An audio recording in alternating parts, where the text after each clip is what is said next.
Muy buenos días. Mi nombre es Óscar Parra Vera. Soy magistrado y presidente de la Sala de Reconocimiento de Verdad, de Responsabilidad y de Determinación de los Hechos y Conductas de la Jurisdicción Especial para la Paz. Y presidiré el día de hoy esta diligencia. Me permito instalar la diligencia en la ciudad de Bogotá, siendo las 9:31 del día 27 de enero de 2020. El propósito de esta diligencia es escuchar en versión al señor Mauricio José Zavala Cardona, actualmente general activo de la República, quien fue convocado mediante auto 254 de 4 de diciembre de 2019, el cual le fue notificado el día 17 de diciembre del mismo año. Es importante mencionar que, conforme lo dispuesto en el auto 80 de 2019, la Sala de Reconocimiento estableció que las víctimas acreditadas podrían hacer parte de las diligencias de versión, previa manifestación de voluntad y con observancia de las reglas específicas señaladas en dicha providencia. En esta oportunidad, la abogada Daniela Estefanía Rodríguez, que actúa como representante de algunas de las víctimas del caso 3, expresó interés de participar en esta diligencia. Ahora bien, específicamente en esta diligencia, la participación de las víctimas se adelantará a través de la representación del abogado suplente Fabián Ollaga Martínez, quien fue designado por la abogada Daniela Estefanía Rodríguez Sanabria en escrito radicado por vía del correo de la Secretaría Judicial de la Sala de Reconocimiento el viernes 24 de enero de 2020. La participación del representante de víctimas se realizará de la siguiente manera. La versión avanzará con una serie de preguntas, inquietudes y manifestaciones iniciales que necesitamos desarrollar al comienzo de la diligencia. Y posteriormente, después de un breve receso, se integrará la representación de las víctimas para las preguntas de rigor. En todo caso, la representación de las víctimas está en una sala espejo que tenemos aquí mismo en la Jurisdicción Especial para la Paz y podrá seguir el avance de este diálogo inicial en la diligencia. Hechas las aclaraciones precedentes y con el fin de dar continuidad a la diligencia, se advierte a los asistentes que esta sesión será grabada y posteriormente trasladada a las víctimas. Se advierte a los asistentes que antes de iniciar con la sesión y para efectos del registro, procederemos con la presentación de quienes acuden a esta diligencia. General Zavala, por favor, infórmenos su nombre completo y número de cédula.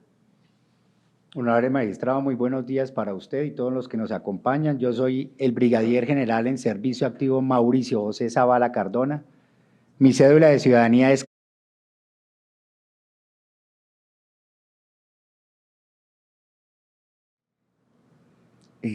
Precísenos quién le va a representar judicialmente. Para los efectos de esta citación, me va a representar en este único caso el doctor Capacho, que se encuentra aquí a mi derecha. Abogado, proceda por favor a identificarse. Buenos días, su señoría y a los demás asistentes. Le habla el abogado Pedro Capacho Pavón, identificado con cédula de ciudadanía.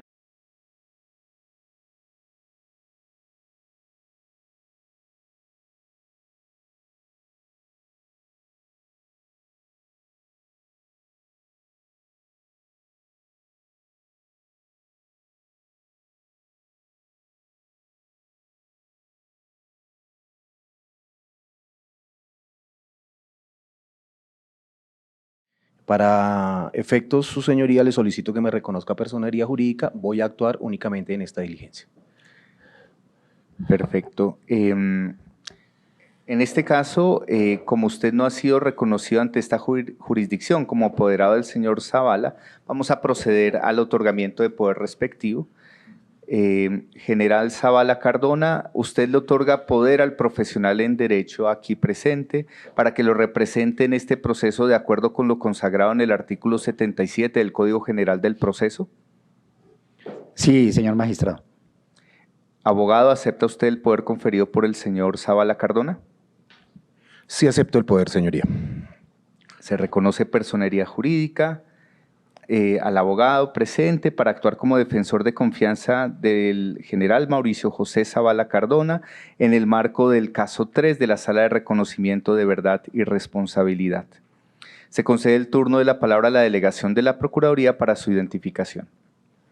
Buenos días, señor magistrado. Buenos días, señor general. Buenos días a su representante, a todos los presentes en esta sala y en la sala alterna por parte del Ministerio Público, Andrea Natalie Bermúdez Sánchez, Procuradora Judicial con función de intervención ante la JEP. Muchas gracias. General Zavala, a continuación voy a hacer una breve precisión sobre la finalidad de la Jurisdicción Especial para la Paz y del procedimiento ante la Sala de Reconocimiento. General Zavala, según lo dispuesto en el Acto Legislativo 1 de 2017, la Jurisdicción Especial para la Paz tiene como objetivo satisfacer el derecho de las víctimas a la justicia, ofrecer verdad a la sociedad colombiana, proteger los derechos de las víctimas, contribuir al logro de una paz estable y duradera y adoptar decisiones que otorguen plena seguridad jurídica a quienes participaron de manera directa o indirecta en el conflicto armado interno, haciendo énfasis en medidas restaurativas y reparadoras. En este marco y conforme a lo indicado por el artículo 27 de la Ley 1922 de 2018, el procedimiento ante esta sala busca promover la construcción dialógica de la verdad, propendiendo por la armonización y sanación individual, colectiva y territorial, y promover la construcción de acuerdos aplicando criterios de razonabilidad y proporcionalidad. Voy a pasar a explicar las razones que motivaron el llamado a rendir versión en esta diligencia. General Zavala, usted comparece hoy en el marco del caso 3 de 2018 de la Sala de Reconocimiento por hechos definidos por la Fiscalía General de la Nación como muertes ilegítimamente presentadas como bajas en combate. De acuerdo con el literal E del artículo 79 de la Ley Estatutaria 1957 de 2019, relativo a las funciones de la Sala de Reconocimiento, cuando una persona hubiere sido comprometida en un informe o declaración de reconocimiento, la Sala la notificará para darle la oportunidad de rendir voluntariamente su versión de los hechos. Al rendirla, la persona podrá hacer un reconocimiento de verdad y responsabilidad, o negar los hechos, o aducir que carecen de relación con el conflicto. Pues bien, por la información que ha copiado la Sala hasta el momento, se ha logrado establecer que en su caso, General Zavala, usted fungió como oficial de operaciones y de inteligencia entre los años 2003 y 2005 en el Batallón de Artillería número 2, La Popa, tiempo durante el cual se presentaron hechos constitutivos de muertes ilegítimamente presentadas en combate, a los que hace referencia el informe Y volveremos a cantar, con los aires de la paz y el anhelo de justicia, entregado a la Sala de Reconocimiento por el Comité de Solidaridad con los Presos Políticos y el colectivo de abogados José Alvear Restrepo a finales de junio de 2019. Por estas razones, ha sido usted llamado a ser escuchado en versión. Paso a precisar la competencia de la Sala de Reconocimiento para llamar a versión a miembros y exmiembros de las fuerzas militares no sometidos a la Jurisdicción Especial para la Paz. El inciso primero del artículo transitorio 21 del Acto Legislativo 1 de 2017 dispone que, en virtud del carácter inescindible de la Jurisdicción Especial para la Paz, en relación con los miembros de la fuerza pública que hubieran realizado conductas punibles por causa, con ocasión o en relación directa o indirecta con el conflicto armado, el tratamiento será simétrico en algunos aspectos, diferenciado en otros, pero siempre equitativo, equilibrado y simultáneo. A su turno, el artículo 63 de la Ley Estatutaria 1957 de 2019, al regular la competencia de la jurisdicción por el factor personal, señaló que el funcionamiento de la JEP es inescindible y se aplicará de manera simultánea e integral a todos los que participaron directa o indirectamente en el conflicto armado. La JEP también se aplicará respecto de los agentes del Estado que hubieran cometido delitos por causa, con ocasión o en relación directa o indirecta con el conflicto armado. Aplicación que se hará de forma diferenciada, otorgando un tratamiento equitativo, equilibrado, simultáneo y simétrico. En dicho tratamiento deberá tenerse en cuenta la calidad de garante de derechos por parte del Estado. Respecto a agentes del Estado no integrantes de la fuerza pública, la competencia de la Jurisdicción Especial para la Paz únicamente comprenderá a quienes hayan manifestado voluntariamente su intención de someterse a la JEP. En el mismo sentido, el parágrafo del artículo 11 de la Ley 1922 de 2018 consagra la competencia exclusiva y prevalente de la Jurisdicción Especial para la Paz para conocer de las conductas delictivas cometidas por causa, con ocasión o en relación directa o indirecta con el conflicto armado por agentes del Estado no integrantes de la fuerza pública y terceros civiles que se hayan sometido voluntariamente a esta. Conforme lo ha interpretado la sección de apelación del Tribunal para la Paz, los miembros de la fuerza pública responsables de crímenes cometidos por causa, con ocasión o en relación directa o indirecta con el conflicto armado no internacional, deben presentarse ante el sistema de forma obligatoria. Sobre el particular, la sección ha señalado que su sometimiento obligatorio es constitucionalmente admisible. Teniendo en cuenta lo anterior, aquellos miembros de la fuerza pública respecto de quienes la Sala haya recibido información en torno a su posible involucramiento en crímenes cometidos por causa, con ocasión o en relación directa o indirecta con el conflicto armado no internacional, y no hayan comparecido a la jurisdicción a suscribir acta de compromiso, como es el caso del general Zavala Cardona, pueden ser llamados por la Sala de Reconocimiento en aras de cumplir los objetivos que le han sido encomendados, entre los que se encuentran el esclarecimiento de la verdad plena y exhaustiva de lo sucedido y la garantía de los derechos de las víctimas. Dicho lo anterior, vamos a iniciar con una serie de preguntas de identificación y datos generales. En primer lugar, vamos a preguntarle algunos datos personales. General Zavala, ¿a usted lo han conocido con otros nombres dentro o fuera del Ejército? No, honorable magistrado. ¿Pertenece o se autoidentifica como miembro de un grupo étnico? No, señor. ¿Cuál es su lugar y fecha de nacimiento?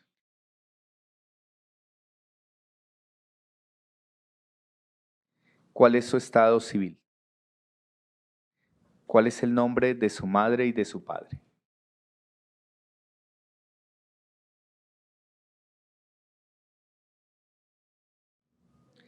¿Cuál es su nivel de estudios? Universitario.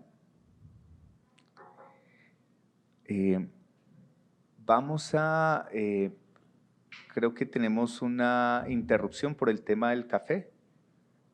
Entonces voy a hacer una breve pausa, siendo las 9:44 de la mañana, se suspende la diligencia de versión del general Mauricio José Zavala. Siendo las 9:47 horas del 27 de enero de 2020, se retoma la diligencia de versión del general Mauricio Zavala Cardona.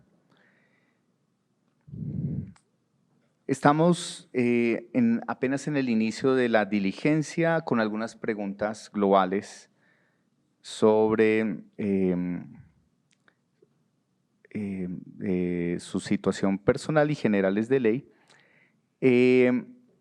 Queremos preguntarle si usted ha sido o tiene conocimiento o que quisiera expresar sobre investigaciones que haya, de las cuales haya sido objeto en el pasado en relación con hechos constitutivos de muertes ilegítimamente presentadas como bajas en combate. O sea, ¿hasta qué punto llegaron esas indagaciones? Si le puedo hacer una explicación global a la sala. Honorable magistrado y los asistentes. Yo soy, como lo decía anteriormente, el brigadier general Mauricio José Zavala Cardona. Llevo 33 años, casi 34 años ya de vida militar. Vengo a comparecer como ciudadano colombiano, como oficial y como servidor público de manera obligatoria, como anteriormente usted nos lo recordaba al inicio de la audiencia. Y yo reconozco a la Justicia Especial para la Paz como nuestro juez natural en el desarrollo de todas las actividades que se presentaron durante los 50 años de conflicto en nuestro país. Ante los hechos por los cuales fui citado aquí, la única verdad que tengo es que soy totalmente inocente y que a partir de esos 16 años que han transcurrido los hechos, jamás he sido llamado ni a versión libre, ni a indagatoria, ni no tengo ninguna investigación por los hechos por los cuales he sido citado en este momento a la Justicia Especial para la Paz. Ante eso, me reservo mi derecho a guardar silencio, ya que no tengo que ver absolutamente nada y como lo dije anteriormente y lo repito, durante estos 16 años jamás he sido llamado por ningún ente de control y de investigación del Estado colombiano por estos hechos por los cuales he sido citado a la Justicia Especial para la Paz.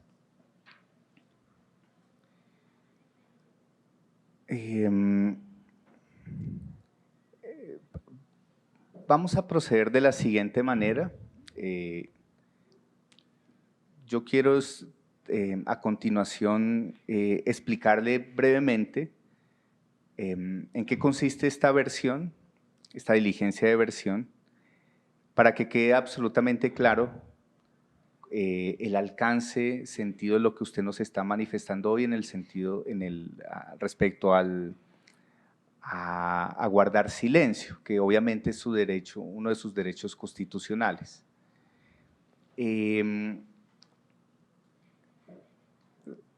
Como lo mencioné en la introducción a esta diligencia, es deber de la Sala de Reconocimiento poner de presente los informes o cualquier tipo de mención que hayan surgido en informes respecto a cierto grupo de personas, para que las personas que son mencionadas en esos informes puedan rendir su versión sobre lo que dicen de ellas. Entendemos entonces que nos está manifestando su derecho a guardar silencio, pero necesitamos identificar con mayor precisión cualquier tipo de consideración que usted tenga sobre ese informe. ¿Nosotros qué hacemos? Nosotros estamos en una serie de diligencias que se denominan de contrastación. Esta es una sala de reconocimiento, es una sala no adversarial. Entonces, recibimos informes, llamamos a versiones, contrastamos lo que nos dicen los informes con lo que nos dicen las víctimas y a partir de eso determinamos hechos. Y a partir de eso emitimos resoluciones de conclusiones. Entonces yo solo quería que usted tuviera presente que esta es ante todo una oportunidad para usted, para precisar cualquier elemento que corresponda sobre lo manifestado por las víctimas. Si su deseo es que no continuemos más con la versión en el sentido de desarrollar ese derecho suyo de guardar silencio en todo momento en lo que estime pertinente, pues procederemos de esa manera. Pero yo quiero precisarle que ante todo esta es una diligencia que constituye una oportunidad para la persona que ha sido mencionada en esos informes. Entonces quiero que eso esté absolutamente claro en términos de debido proceso. Por supuesto, en el momento en el que la sala determine hechos, si es pertinente le informará a usted qué determinó la sala y usted podrá manifestarse, porque obviamente cualquier tipo de señalamiento que asuma la sala en relación con su caso, tiene que usted conocerlo. Y si hay diligencias que impactan en cualquiera de sus derechos, también tendrá que conocerlo. Entonces quería precisar esos elementos generales. Yo quisiera entonces darle le voy a dar la palabra a la delegación de la Procuraduría. Como las víctimas presentaron un informe en el que ustedes mencionado, también vamos a darle la palabra, a darle paso a las víctimas a esta diligencia para que puedan hacer una breve manifestación en torno a lo que usted nos acaba de mencionar. Pero entonces yo quisiera darle una última ronda. Vamos a proceder entonces a la entrada de la representación de las víctimas para que se ubiquen aquí. Y a continuación, lo que yo quisiera es que nos precisara un poco qué alcance quiere darle a lo que nos acaba de manifestar sobre su derecho a guardar silencio. Si la defensa estima pertinente hacer algún tipo de manifestación, puede hacerlo en estos momentos. Después le daré la palabra a la delegación de la Procuraduría y después le daré la palabra a la representación de las víctimas. Y después haremos un breve receso para estimar cómo procedemos. Entonces, General Zavala, tiene usted la palabra. Honorable magistrado, como lo dije anteriormente, durante los 16 años, habiendo leído juiciosamente el informe por el cual me citan aquí, durante estos 16 años, a pesar de que han sido investigadas esas conductas por la Fiscalía General de la Nación, y hay algunas condenas que están en firme y que el mismo informe lo manifiesta, de algunos oficiales, algunos suboficiales y algunos soldados que pertenecieron al batallón La Popa, mientras que yo fungí como ejecutivo y segundo comandante de la unidad, jamás he sido vinculado a ninguna investigación penal o disciplinaria al respecto de esas muertes que están siendo cuestionadas y que están siendo objeto de verificación por parte de la Justicia Especial para la Paz. Además de eso, vuelvo y reitero que, como lo decía anteriormente, esta es una sala de reconocimiento y yo lo que estoy reconocimiento es que soy inocente de absolutamente todo lo que en el informe están tratando de manifestar por el solo hecho de que yo pertenecía a una unidad táctica. No tengo absolutamente nada que ver con esas conductas que están tratando de indilgarme ahí. Consulto a la defensa del general Zavala si quiere hacer algún tipo de manifestación. Gracias, su señoría. No, reiterar que el señor general quiere ejercer su derecho constitucional a guardar silencio. En su momento se presentarán la contradicción del informe y las evidencias para refutar las afirmaciones que ahí se señalan. Por otra parte, creo que no es más. Ok.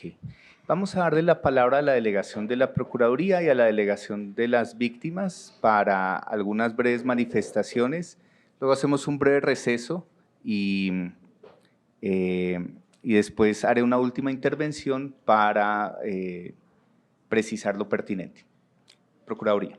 Gracias, señor magistrado. Pues efectivamente la Procuraduría en ejercicio de la función constitucionalmente le ha sido asignada en el marco de la Jurisdicción Especial para la Paz, tiene una doble función y es, por un lado, garantizar que se cumpla el ordenamiento jurídico y, por otro lado, garantizar también en particular los derechos de las víctimas indeterminadas. En ejercicio de ese doble rol, pues digamos, me permito como hacer la siguiente manifestación. Tal y como lo avisoró el señor magistrado, este caso general es particular porque se trata de un llamamiento en virtud de lo que se ha dicho en los informes y de lo que se ha dicho por otros comparecientes.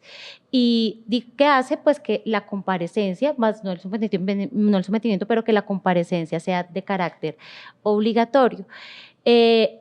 Pero también estamos en una primerísima etapa que representa un proceso dialógico y en ese proceso dialógico lo que ha realizado la sala es básicamente, especialmente atendiendo, digamos, al rango que usted tenía en el momento de los hechos que se investigan en el marco de la Popa, es indagar también por situaciones en el contexto, en el marco operacional y en desarrollo de ese diálogo, indagar por no solamente en punto de su responsabilidad, que entiendo perfectamente justamente en ejercicio del derecho a guardar silencio, que es clarísimo el ejercicio legítimo que pueda hacer de él, sino también sobre otros asuntos generales. En ese marco, pues digamos, pongo a su disposición claramente. No está obligado, ni más faltaba, a dar respuesta a preguntas que indaguen sobre su responsabilidad individual, y pues también simplemente poner a su consideración, y si es el deseo de la sala, en punto del principio dialógico, si es posible indagar sobre circunstancias de contexto, no de su responsabilidad individual, que fueran necesarias para la sala indagar atendiendo a la función que ejercía en ese momento, y solamente, pues digamos, en ese marco ponerlo a consideración tanto del señor compareciente como de la sala, si ve que ello es posible, sin vulnerar, por supuesto, el derecho que tiene a guardar silencio con respecto a aquellas preguntas que pretendan indagar sobre su responsabilidad individual. Y pues en ese contexto pues le dejo planteada la situación. Doy el paso a la representación de las víctimas.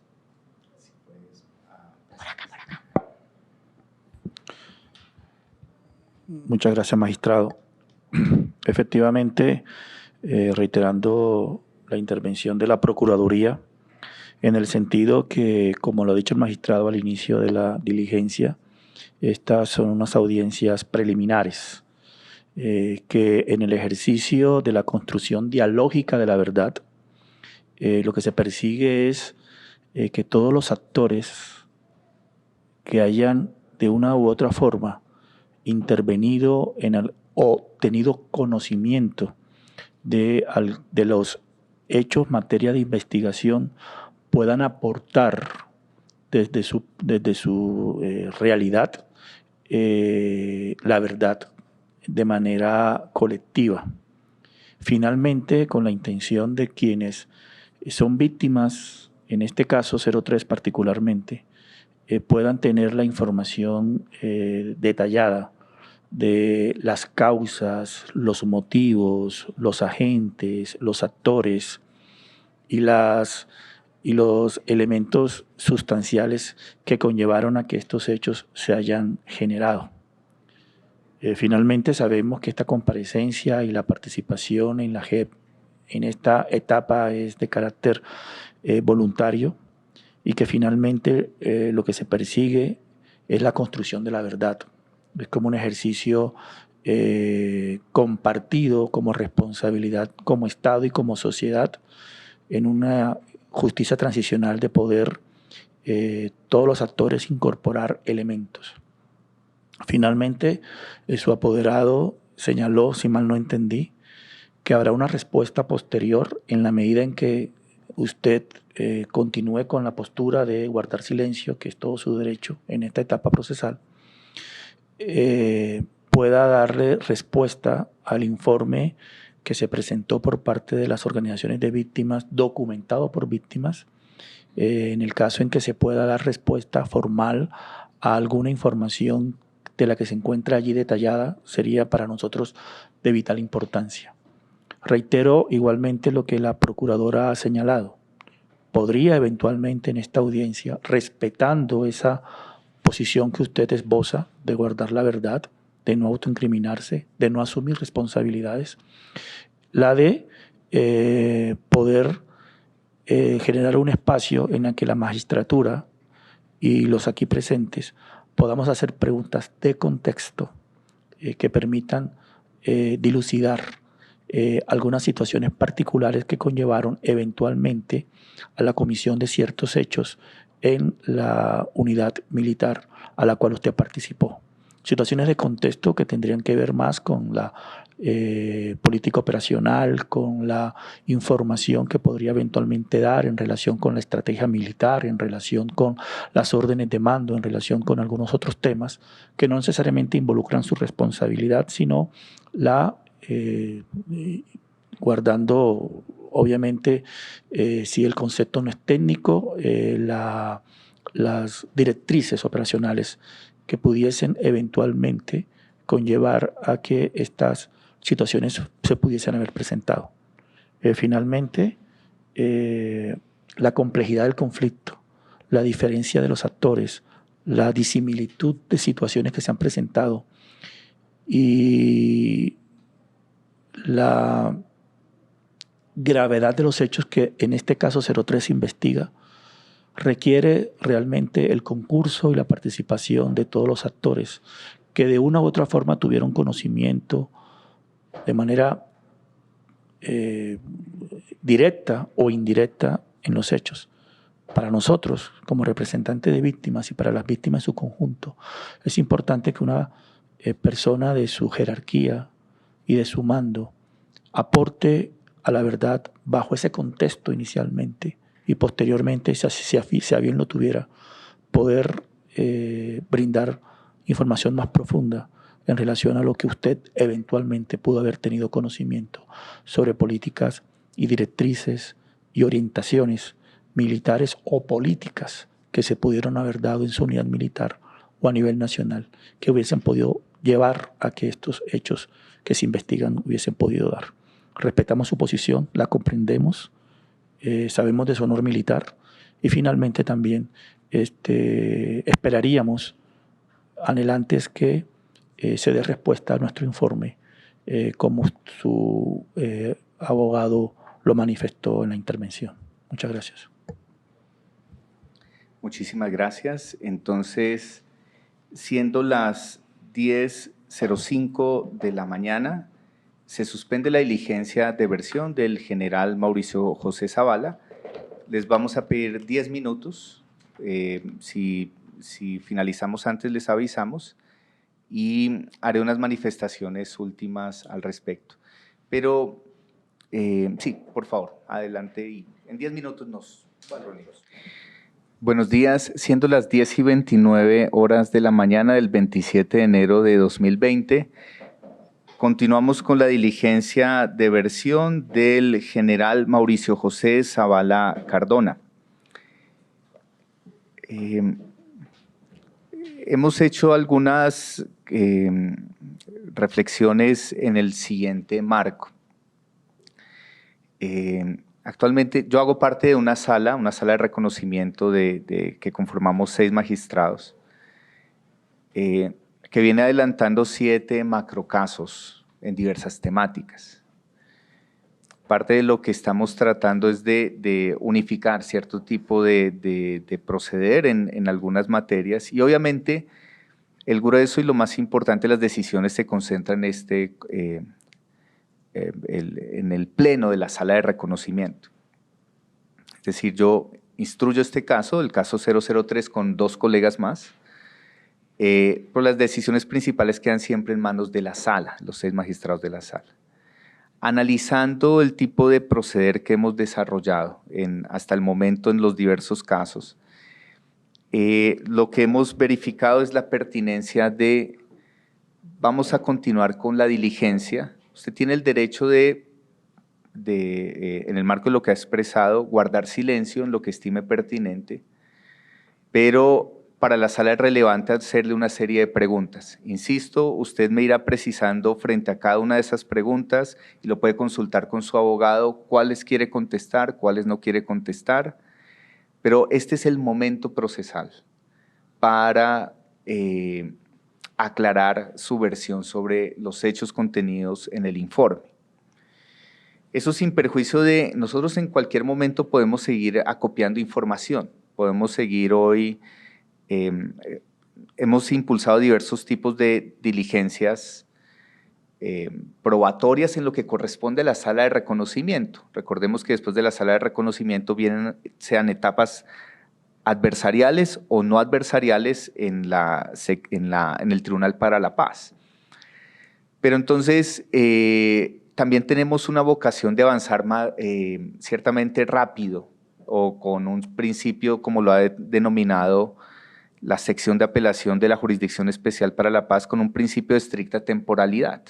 Es decir, que la JEP, aunque va a durar 10 años, prorrogables hasta 15 años, tiene que enmarcarse en un importante nivel de eficacia y celeridad en sus procedimientos. Por todo ello, entonces, voy a ir haciéndole una serie de preguntas y usted nos precisará lo pertinente. Para la sala es importante conocer de su trayectoria militar antes de llegar al batallón La Popa en 2002. Quiero preguntarle si quiere precisar algo al respecto. Perdón, doctor. Yo quiero a insistir en mi derecho a guardar silencio, pero yo sí quiero hablar un poquito del contexto. Y les decía al principio que yo soy un oficial que llevo 33 años y este es mi segundo año de brigadier general. Jamás, vuelvo y repito, e insisto, mi verdad es la que les dije al principio y no la voy a cambiar, como lo decía el honorable magistrado. Esa es una sala de reconocimiento y yo estoy reconociendo que no tengo absolutamente nada que ver y que mi conducta siempre ha estado dentro del marco de la ley y el respeto de los derechos humanos y el derecho internacional humanitario. Como lo puedo demostrar toda mi hoja de vida durante el transcurso de los 33 años, como lo puede demostrar cualquier autoridad si piden antecedentes míos en la Fiscalía, en la Procuraduría de investigaciones por lo que aquí se está investigando, por los casos del año 2004 como tal. Jamás he sido llamado a rendir ninguna versión. Pero el contexto del país no ha cambiado, señor honorable magistrado. Yo vengo de ser comandante de una de las unidades más complejas del territorio colombiano, que es el Pacífico Nariñense. Esto no ha cambiado. La conflictividad sigue siendo, yo le diría con mi experiencia de 33 años, que sigue siendo un poquito más compleja que antes. Mucho más compleja que antes, porque el desarrollo de las operaciones hoy en día se ven en un delgado hilo entre los derechos humanos y el derecho internacional humanitario, donde la concentración del comandante territorial y el comandante militar, valga la redundancia, de ese territorio, tiene que estar concentrado las 24 horas del día porque usted se ve en el marco en que o opera en derechos humanos o opera en derecho internacional humanitario. Porque estas estructuras delincuenciales que vienen heredadas de las antiguas FARC, ¿cierto? Hoy en día se mezclan en medio de la población civil y el actuar de la fuerza pública o sobre todo de las fuerzas militares es mucho más delicado hoy en día. Duré 2 años de comandante de esa unidad que es supremamente compleja, supremamente compleja. Y ese actuar ahí demuestra lo que he sido durante los 33 años, una persona transparente, que siempre le ha exigido las políticas de respeto de los derechos humanos y el derecho internacional humanitario a todos los hombres que han estado bajo mi responsabilidad. Específicamente en el año 2004, es muy fácil de identificar el contexto. El país estaba secuestrado, el departamento del Cesar estaba secuestrado por las organizaciones al margen de la ley, por todos los factores de inestabilidad que existían en la región en ese momento. Claro, la FARC tenía secuestrado a las personas de bien en el departamento del Cesar. Hacía poco habían asesinado a la ministra de Cultura. Claro, era una conflictividad inmensamente grande donde teníamos otro enemigo a combatir, que eran las antiguas autodefensas ilegales y que durante el tiempo que estuvimos ahí ejerciendo el control, sobre todo yo en la parte administrativa y mi comandante de batallón en todo lo que tenía que ver en la parte operacional, que era el coronel Figueroa, se logró la muerte en combate de alias 39, que era el segundo cabecilla de las autodefensas ilegales en esa época, lo que demuestra que no había una conexión, no estábamos conectando, nuestras tropas no conectaban con esa estructura delincuencial. Como lo reza igualmente el informe que me fue suscrito a mí por la Fiscalía General de la Nación, que habla del contexto del departamento de Cesar, a partir del año 2004 se rompe ese vínculo que existía, al parecer, que eso tiene que ser objeto de investigación por parte de ustedes, entre algunos miembros de la fuerza pública y algunos miembros de las autodefensas ilegales. Pienso que ese es el contexto que todo el mundo conoce, que es muy fácil de demostrar en los medios de comunicación de la época. Ahora, la intimidad de estos procesos, con todo respeto, pues está dentro de las investigaciones que la Fiscalía General de la Nación durante estos últimos 16 años le ha hecho a cada uno de esos casos, y ahí está la intimidad. Muchos de estos jóvenes que lastimosamente pues cometieron esos actos se sometieron a condena anticipada. Y todos esos muchachos, esos jóvenes oficiales, suboficiales y soldados han reconocido su conducta. Y en ninguna de ellas, en su reconocimiento de su verdad en su momento, pues yo he sido mencionado porque jamás he participado y jamás permitiría que alguien participara en un acto ilegal. Entonces pienso que ese es el contexto del que yo les quería hacer claridad y vuelvo y les repito, he venido aquí con la obligación que tengo como ciudadano colombiano, como oficial del ejército, como servidor público, de asistir en forma obligatoria a la citación. Pero esa es mi verdad, ese es mi reconocimiento. Y vuelvo y le repito, honorable magistrado, mi hoja de vida lo demuestra. Las unidades donde yo he estado demuestran mi comportamiento en cuanto a lo que se me está indilgando aquí en el año 2004. Y el contexto es el que le comenté, que sigue siendo el mismo. Mire lo que está pasando en el departamento de Nariño. Ha sido muy complejo y sigue siendo muy complejo. Y a veces se desborda la capacidad de la fuerza pública porque las mismas condiciones del terreno pues impide que podamos tener una respuesta inmediata porque todo es por agua. Y a veces las mismas condiciones del río impide que los elementos y los medios que tiene la fuerza pública lleguen hasta el punto en forma oportuna.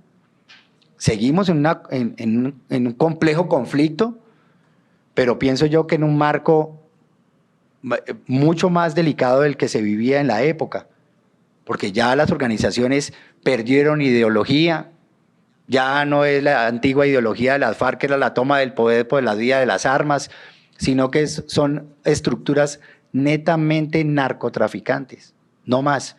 Y ahora, pues con todo lo que se ha hecho en una campaña exitosa como lo ha sido en el Pacífico nariñense, pues la cadena del narcotráfico se ha visto supremamente golpeada y eso está obligando a que esas estructuras, porque mantener un ejército cuesta muchísimo dinero, pues estén dedicándose ahora a extorsionar a los comerciantes, extorsionar a la gente de bien. Están volviendo a las viejas prácticas porque esa capacidad de la fuerza pública y de todos los organismos de control y de investigación del Estado que están comprometidos con tratar de atacar todo lo que sea ilegal, pues estamos partiendo su economía, que es de lo que realmente, por lo que realmente existen en este momento.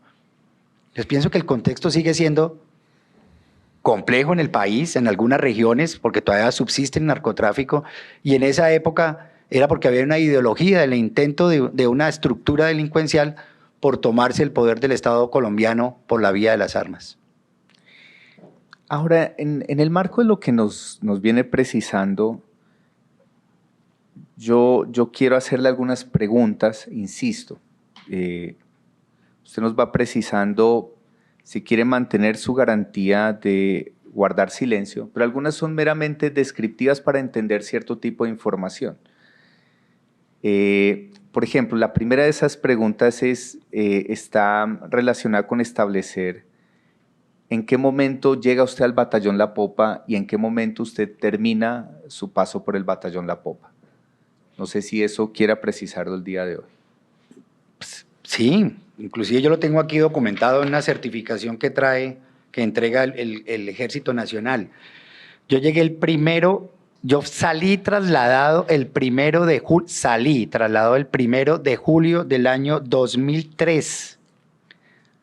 Por eso igualmente aquí hay unos hechos que yo digo, por Dios, aquí hay dos hechos del 2404 del 2003. Es el primero, persona sin identificar, vereda Yerascará del municipio de Codazzi. 26, enero, febrero, marzo, abril, mayo, de mayo del 2003, tres occisos. O sea, son hechos que yo ni siquiera había llegado a la unidad táctica. O sea, el informe tiene algunas inconsistencias delicadas, porque me están indicando conductas de hechos que yo ni siquiera había llegado a la unidad táctica. Llegué el 1 de julio del año 2003 y salí el 30 de octubre del año 2004. Pero físicamente yo no llegué sino a principios del mes de agosto del año 2003, porque en el mes de julio, como consta en mi folio de vida, como consta en documentos en el comando del ejército, salí a disfrutar de 30 días de vacaciones. Sí, como usted lo acaba de precisar, este es el tipo de información muy útil en el marco de esta versión. Nosotros hemos hecho solicitudes de diversa índole, en el marco de las cuales hemos tratado de acopiar información, hojas de vida, etcétera, pero en algunos casos ha sido difícil acceder a cierto tipo de información. Por eso entonces voy a seguir con algunas de las preguntas genéricas que nos pueden permitir avanzar en esclarecimiento de algunas situaciones. Pero entonces, insisto, en cada momento usted puede precisar o consultar a su abogado si desea o no desea contestar. Para nosotros también es importante conocer quiénes conformaban la plana mayor del batallón La Popa mientras usted estuvo en el batallón La Popa. Usted estuvo con 2 comandantes distintos del batallón La Popa. Para nosotros es importante saber quiénes conforman la plana mayor en determinado momento y quiénes en otro momento. Pues en los últimos 3 meses del año 2003, el comandante del batallón era el coronel Mejía Gutiérrez Hernán. El segundo comandante del batallón era el mayor Gómez Naranjo. En el informe está, inclusive ahí hay unos errores también en el informe porque me indica que yo era el oficial de operaciones y yo fungí como oficial de operaciones 30 días en el batallón Nueva Granada, no más. El resto del tiempo estuve en la parte administrativa como intendente local, como lo pueden demostrar documentos, actas y demás, que los últimos 4 meses del año fungí fue como intendente local, no como oficial de operaciones ni oficial de inteligencia, como el honorable magistrado al principio lo decía, jamás fui oficial de inteligencia de ese batallón. No, pero, y en el segundo año, en el año 2004, todo el tiempo fue el comandante del batallón, como lo reza también el informe, el señor teniente coronel Figueroa Suárez Juan Carlos. Yo recibí en el mes de noviembre como ejecutivo y segundo comandante, si mal no estoy, de pronto me equivoco un poquito en la fecha, no sé si fue finales de noviembre, principios de diciembre, por ahí unas actas que tengo, pero no, la verdad no, ha sido complejo porque yo salí trasladado hace 7 días de la unidad donde vengo, en un marco supremamente complejo. Entonces no tuve oportunidad de indagar mis archivos personales. Pero en el año 2004 todo el tiempo fue el comandante, fue el coronel Figueroa Suárez Juan Carlos, el ejecutivo y segundo comandante, o sea, el dueño de la parte administrativa durante todo ese año, como lo reza mi folio de vida, donde todas las felicitaciones, todos los reconocimientos que se me hacen durante ese año fue por todo lo que se hizo en la parte administrativa, revistas de inspección en la parte administrativa, almuerzos de compañeros, reuniones especiales que se hicieron en la unidad, mantenimiento de las instalaciones, todo lo que tiene que ver con la parte administrativa, lo reza mi folio de vida.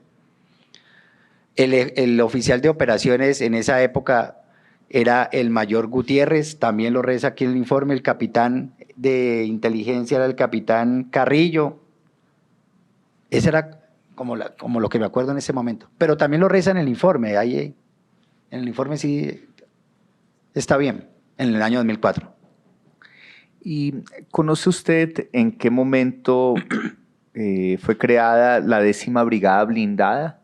¿Y cuáles fueron los objetivos de crear la 10ª Brigada Blindada? Cuando yo llegué existía el Comando Operativo. El Comando Operativo es una unidad transitoria que crea el Comando de las Fuerzas Militares. No sé cuántos años llevaba. Yo venía de una unidad de combate, una unidad operacional que era el Batallón contra el Narcotráfico. Venía de todo el sur del país también de combatir desde mayor y desde capitán, porque estuve casi 2 años y medio en esa unidad, combatir todo lo que era el narcotráfico en toda la cadena como tal.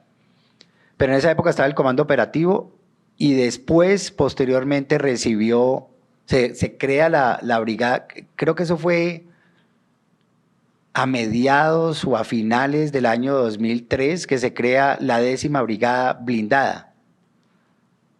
Y se crea por la misma necesidad que se tenía y la importancia del departamento y de esa región. Acuérdese que ahí hay unos activos estratégicos del Estado colombiano inmensamente importantes, digámoslo así, en el sentido de todo lo que genera para la parte económica de la nación, ni siquiera de la región, sino de la nación, como es el Cerrejón como tal. porque en el resto del territorio de lo que era la antigua brigada territorial, pues existía una conflictividad inmensamente grande también al otro lado de la cordillera, al otro lado de lo que era, se me olvida, la Sierra Nevada en Santa Marta. Al otro lado también había una conflictividad y esa distancia territorial que existía dentro del puesto de mando de esa brigada territorial que era Barranquilla hasta desplazarse al departamento del Cesar o el departamento de La Guajira, pues obligaba a que existiera de pronto una distracción entre ese comandante y por eso se focalizaron y todavía existe en este momento la 10ª Brigada. Vuelvo y le repito, por toda la conflictividad. Primero, una frontera inmensamente permeable con el vecino país de Venezuela, inmensamente permeable. En esa época empezó un desplazamiento de ciudadanos colombianos y de ciudadanos venezolanos a sacar una doble nacionalidad, no sé si el doctor se acuerda, y empezaron a haber puntos de inscripción de cédulas colombianas en Venezuela para tener doble nacionalidad. Todavía, me imagino yo que mucha gente en el departamento del Cesar y de La Guajira mantiene esa doble nacionalidad que permitió el gobierno venezolano de la época. Entonces, primero una frontera inmensamente permeable donde los terroristas de las FARC y del ELN cometían actos ilícitos en Colombia y se resguardaban en el vecino país. Todavía sigue siendo exactamente igual. Lo que queda de los gaos residuales de las FARC todavía en ese territorio siguen teniendo la misma dinámica. Delinquen en Colombia, pero se resguardan bajo la protección de la soberanía del vecino país de Venezuela.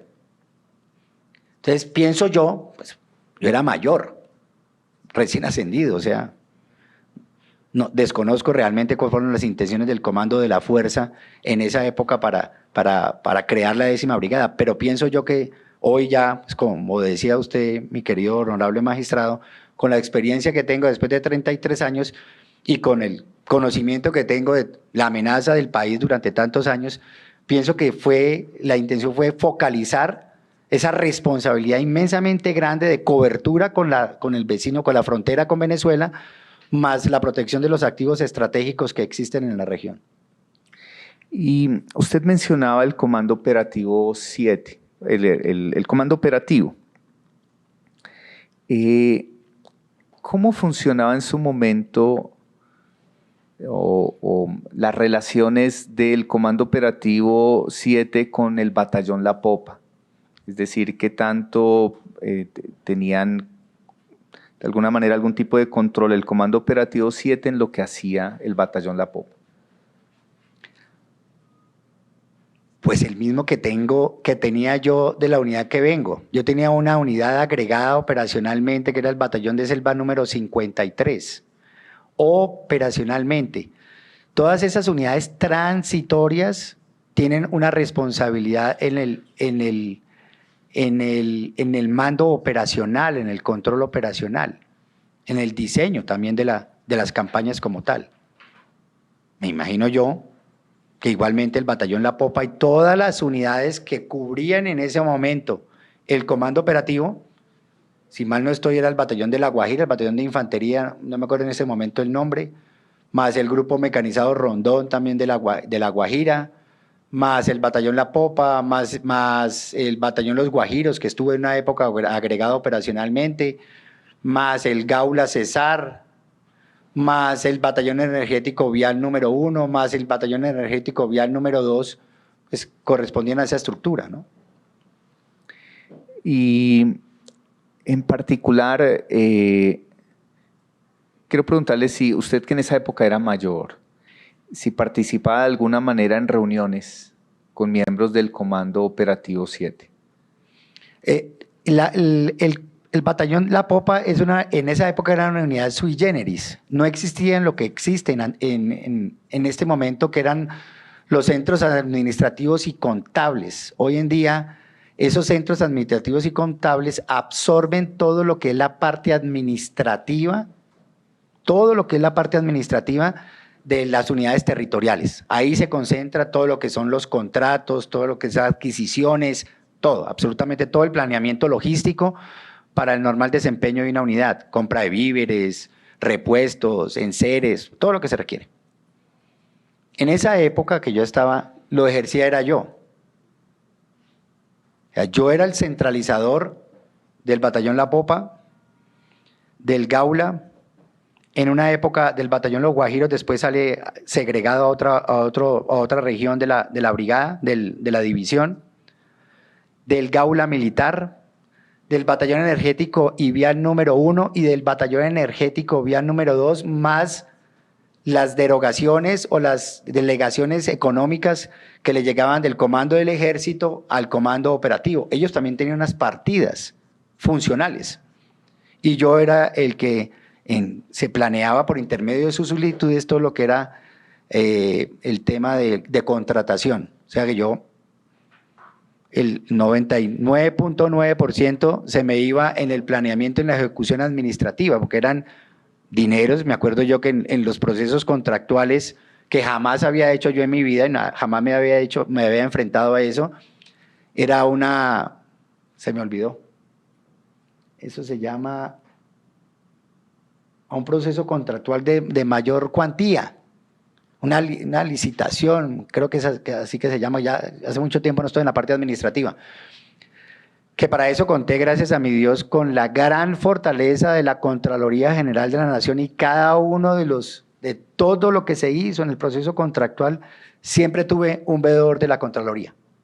En paz descanse la doctora Carmen, que hacía parte de la Contraloría en ese momento, siempre acompañó todos esos procesos precontractuales y contractuales que se ejecutaron. Claro, entonces para eso tenía que ver con el comando operativo. ¿Con quién? Con el oficial de logística del comando operativo, que era mi relación, con todos los oficiales o suboficiales de logística de esas unidades. En el marco de sus funciones, ¿qué relación tenía usted con la parte operacional del batallón La Popa en esa época? Suministro, todo lo que tenía que ver con suministro de material, abastecimientos de clase 1, o sea, todo lo que tiene que ver con comida, abastecimientos de clase 2 que son combustibles, todo lo que tenía que ver con el desarrollo de las necesidades de las unidades de primera línea.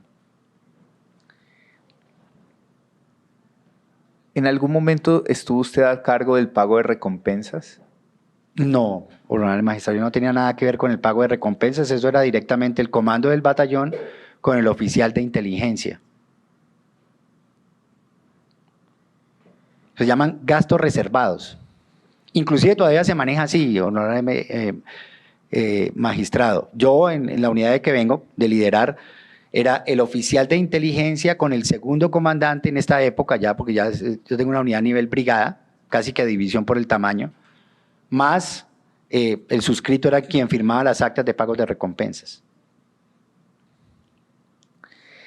Y ahora, en el marco de sus funciones, en algún momento en el batallón La Popa, ¿usted estuvo en encargo? Es decir, asumir en encargo el batallón. Claro, por supuesto. Por supuesto, estuve, creo que en 2 oportunidades, inclusive en el folio de vida mío, está escrito el reconocimiento que hace el comandante del batallón durante el tiempo que fungí como ejecutivo y segundo comandante. No me acuerdo los periodos, creo que fue uno por 10 días, el otro por 15 días. No me acuerdo realmente, pero fueron en 2 ocasiones nomás. Y perdón, quiero también hacer la acotación, ¿no? En ninguno de esos eventos durante el tiempo que yo fungí como comandante existe ningún cuestionamiento dentro del informe.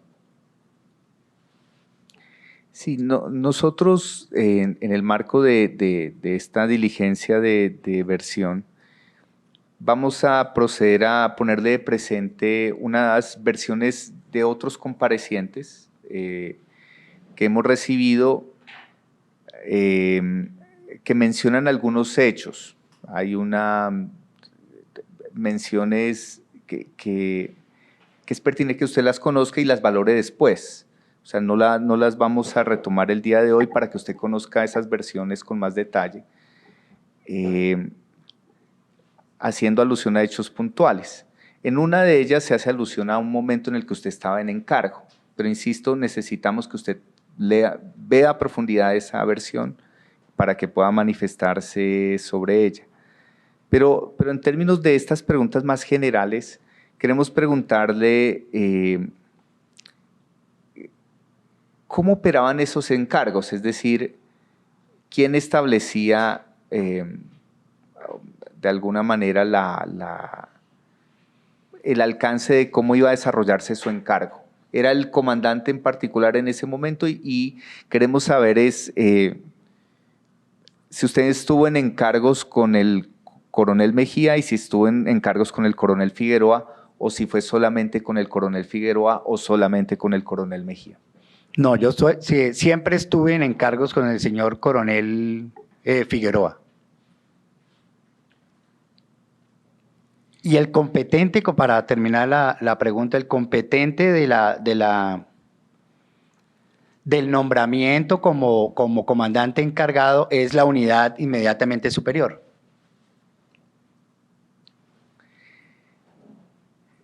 Ahora bien, muchas de estas preguntas se las estoy haciendo, estamos también haciendo unas verificaciones. Nosotros hicimos una solicitud de su hoja de vida. Nosotros hemos hecho varias solicitudes al Ministerio de Defensa y a las diversas dependencias encargadas de esta documentación.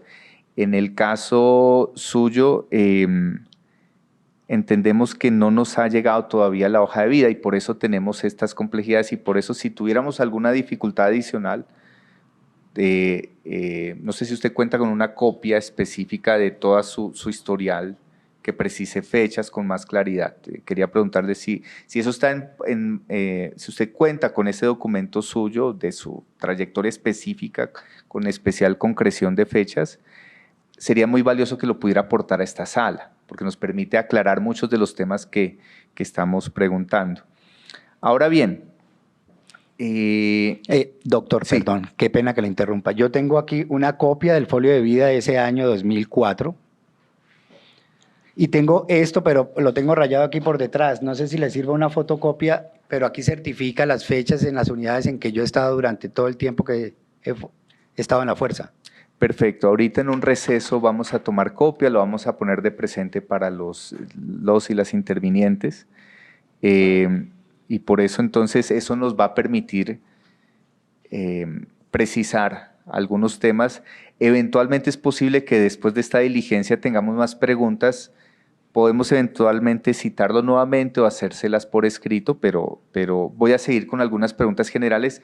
Insisto y ratifico lo que he dicho previamente.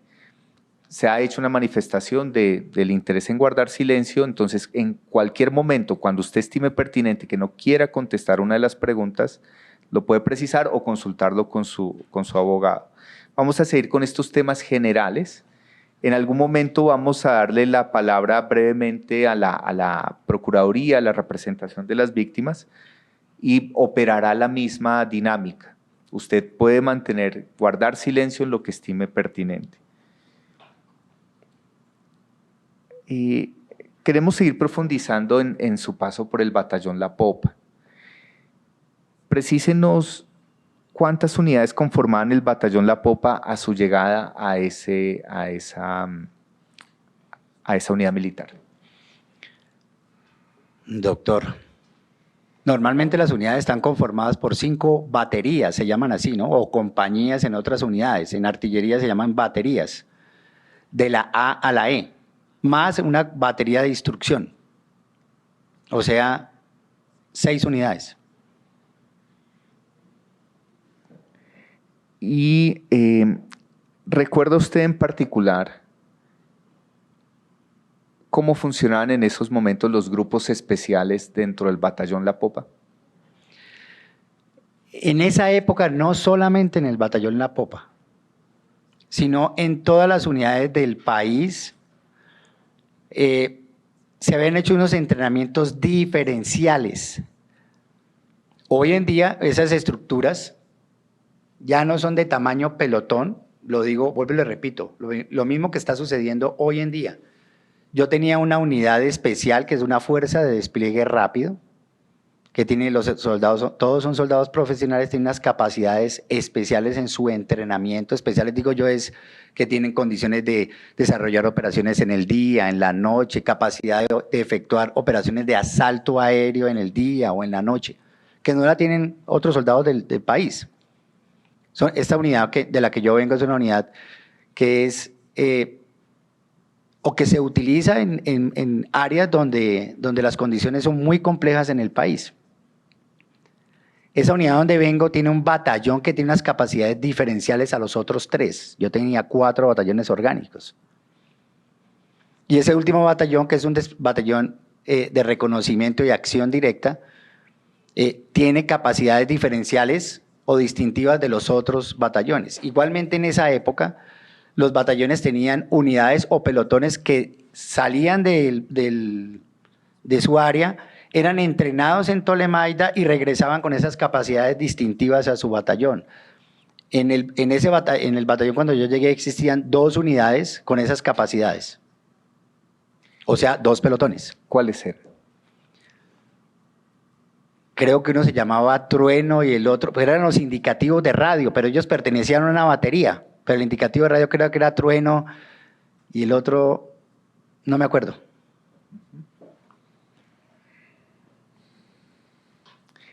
¿Qué recuerda en esa época, durante todo su paso por el batallón La Popa, de la relación con los pueblos indígenas de la zona, en particular con los pueblos Cancuamo y Wiwa?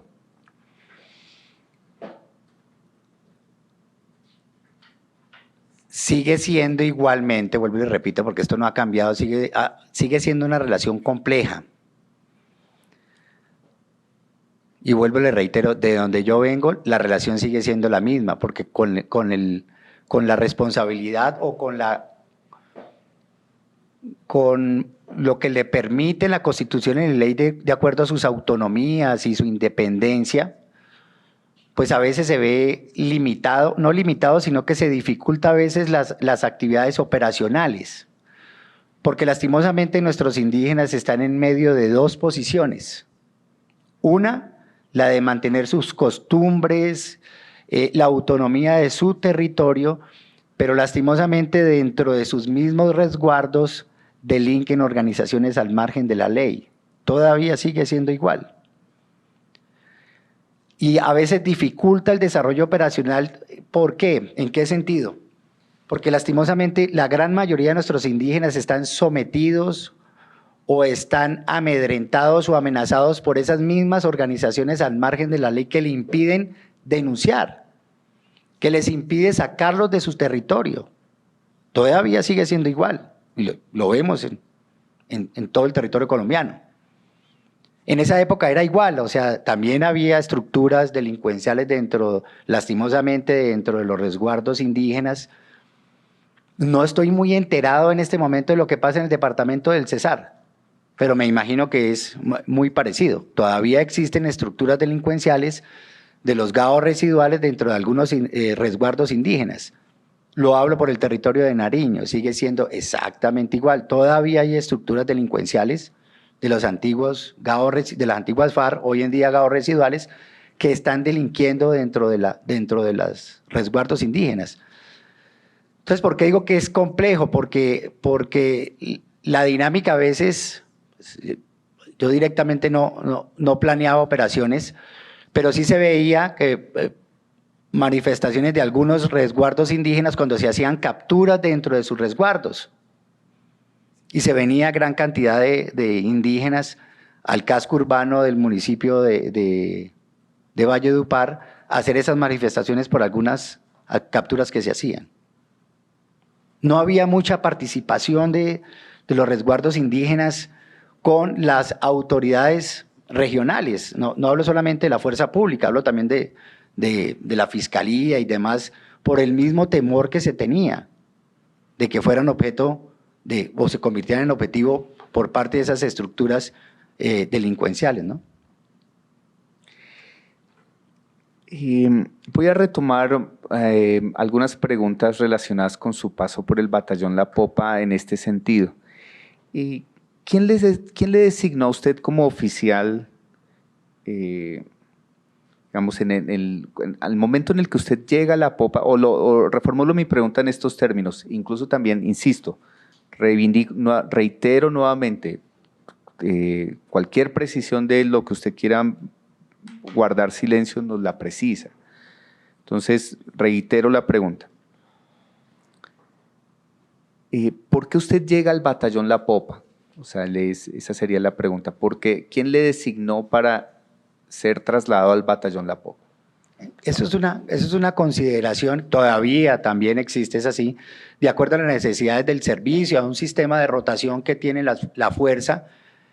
Los jefes, el jefe de personal de comando del ejército determina dónde un oficial ya cumplió tiempo, ¿cierto? En una unidad, y dónde hay otro que lo pueda reemplazar. Esa es como la dinámica, eso no depende de uno, uno no aplica para esos cargos. ¿Conocía usted previamente a algunos de sus superiores que encontró en el batallón La Popa? Sí, de pronto al único, pues en el último semestre, el único que conocía realmente era el mayor Gómez Naranjo, que fue mi alférez en la escuela militar. Al señor coronel Mejía no lo había visto en mi vida, lo vine a conocer ahí. Y en el segundo año conocía al teniente coronel Juan Carlos Figueroa, porque él fue instructor en la escuela militar de teniente. De resto no, de mis superiores no. Y ahora le pediría… Perdón, hago una corrección, señor magistrado. Estaba el señor coronel Espitia.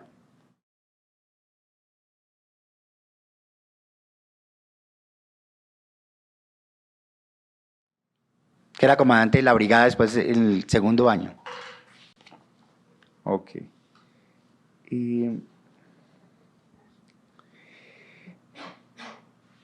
Voy a hacerle una pregunta sobre el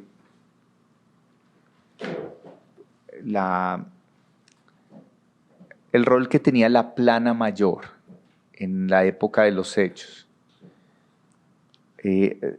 De acuerdo con el manual de plana mayor EJC 3.116.1, pero insisto, también para nosotros es importante verificar cuál era el manual de plana mayor que operaba en esa época. O sea, en ese sentido, estas versiones lo que buscan es también identificar información que eventualmente pudieran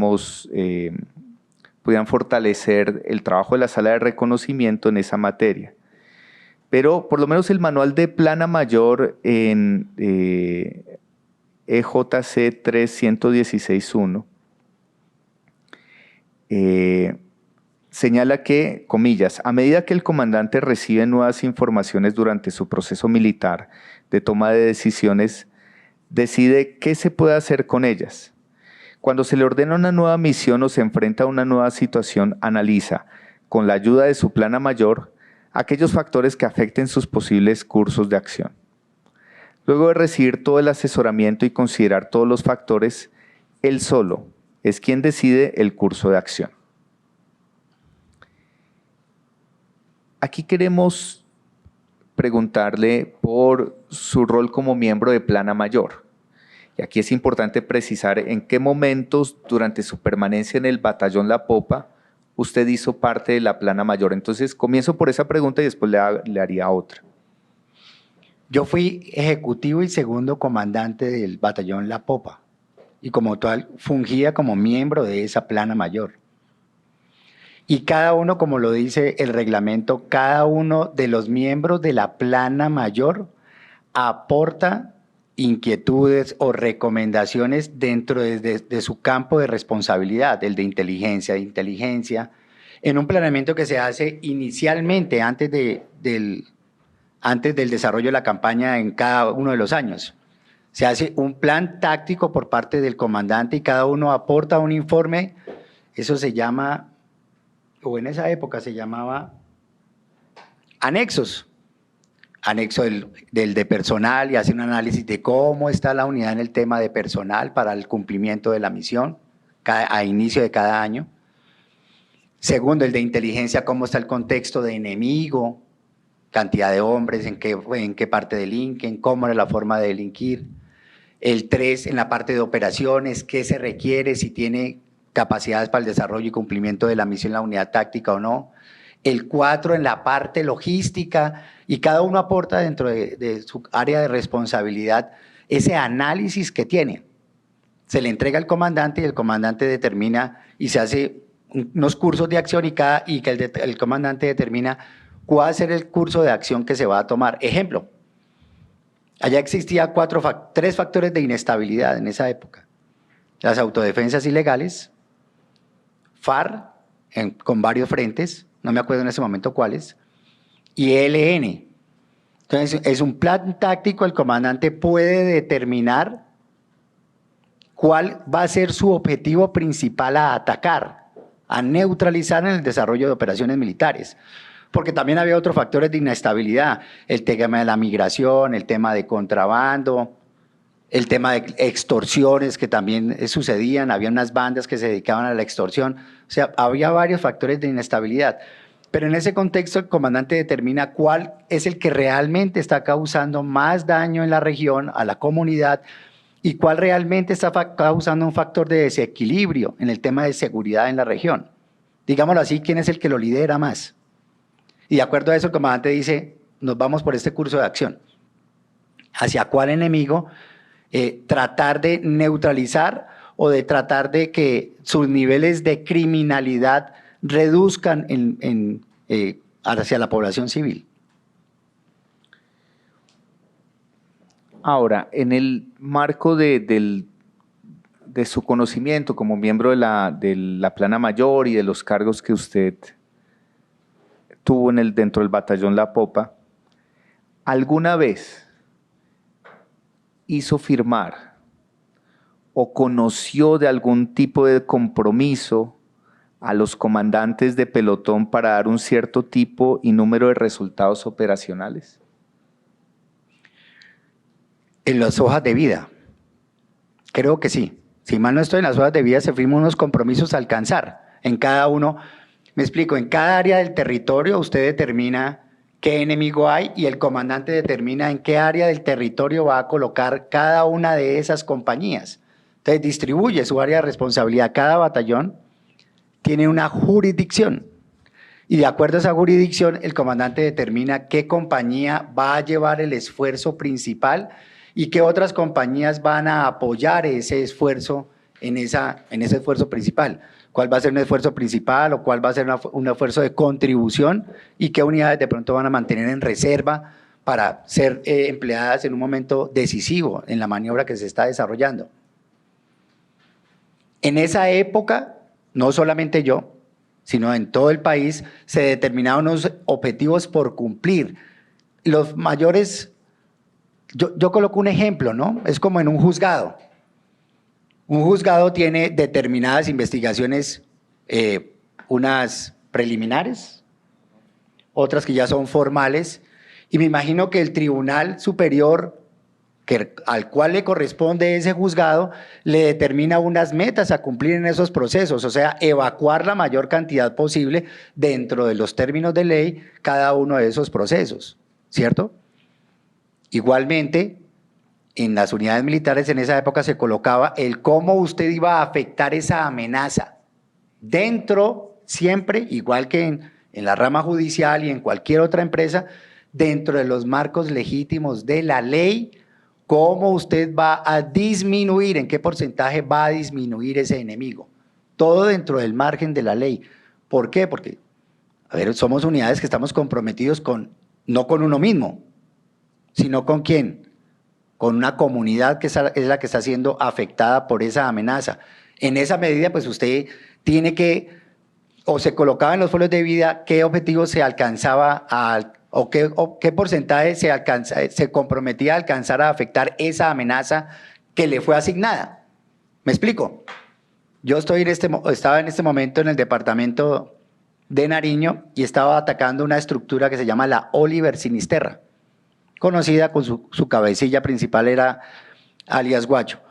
Uno de los objetivos que en su momento me trazó el señor presidente de la República era la captura de alias Guacho en su momento. Y lo logramos casi al finalizar la campaña, casi 2 años después lo alcanzamos a lograr.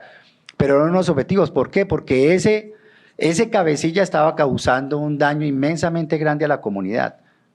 Me devuelvo hace 16 años. En esa época, como le decía al honorable magistrado, había una conflictividad inmensamente grande, con secuestros, con violación de derechos humanos, con torturas a la población civil por parte de esas diferentes organizaciones al margen de la ley. Por eso sí se colocaban, si mal no estoy, algunos porcentajes de compromiso.